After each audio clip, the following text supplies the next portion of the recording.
la reine Elisabeth a capturé l'éthique et l'esprit de l'Écosse avant le discours du monarque à l'ouverture de Holyrood, selon un éminent historien écossais.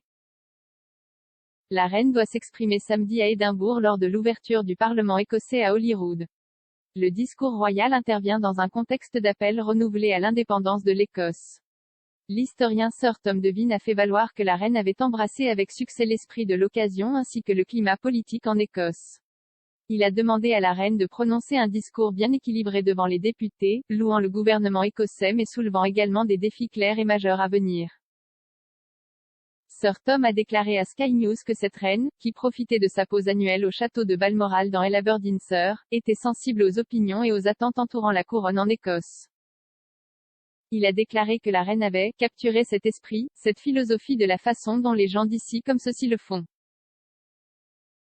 L'historien a poursuivi qu'il serait « hautement improbable » que le discours du monarque contienne autre chose qu'une éloge continue du Parlement écossais. Sir Tom a ajouté que la reine se ferait un devoir de dire au MSP qu'ils font du bon travail. Mais il y a évidemment des défis clairs et majeurs à venir, a ajouté le professeur.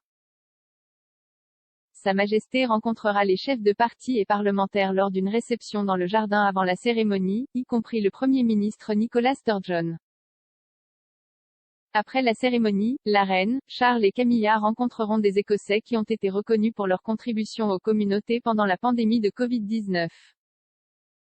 Cela vient après que la reine et le prince de Galles ont planté un arbre au château de Balmoral vendredi dans le cadre d'une initiative spéciale marquant son jubilé de platine. Le prince Charles a plaisanté espérons qu'il survivra alors que le monarque et héritier du trône a versé de la terre autour d'un jeune être cuivré sur le domaine de Aberdeenshire. Des élèves de l'école primaire voisine de Cratty ont rejoint la famille royale vendredi matin et ont remis à la reine une carte spécialement conçue pour marquer la fin de ses vacances d'été traditionnelles dans sa résidence écossaise bien aimée. Le monarque les a remerciés pour le geste très gentil après avoir reçu la carte d'Annie Hutchin, âgée de 6 ans et demi, et de Sky Jones 9 ans. Annie a déclaré par la suite, elle a demandé comment nous l'avions fait et a dit que nous avions fait du bon travail. Certains élèves portaient des couronnes faites de brindilles et de feuilles, incitant la reine à dire « Ils n'ont pas l'air très confortables, ils sont comme un nid d'oiseaux ». Elle a ajouté « Je n'ai jamais été près de la reine en personne auparavant et c'était assez étrange, car elle est l'une des personnes les plus célèbres au monde, mais c'était plutôt cool.